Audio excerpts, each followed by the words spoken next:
So I didn't really grow up with like any godly influences in my life other than my grandparents, who I only saw like once or twice a year.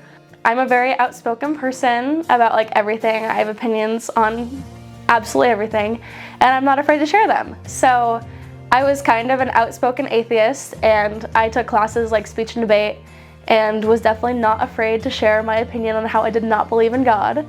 I met my friend Josh, who introduced me to church and reading the Bible and all there is to it. And then we were hanging out one night with some of our friends, and I noticed he had a Bible in his car. And I was like, okay, why do you have this in here? Like, what's this about?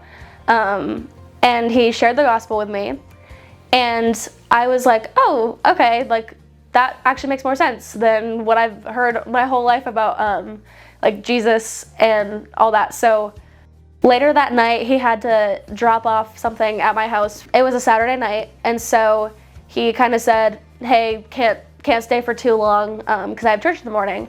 And I was like, oh, okay. And then he's like walking out the door, and he's like, let me know if you ever want to come sometime. And I was like, oh yeah, I'll go.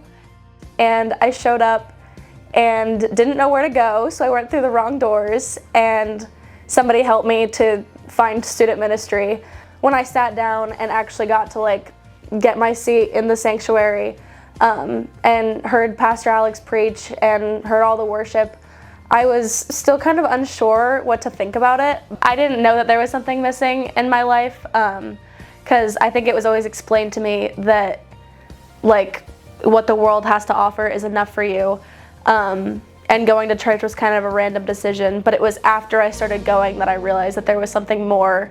Over time, that curiosity became belief. When I put my trust in Jesus, I finally felt like I had rest in the only thing that can give a person rest, which is Jesus.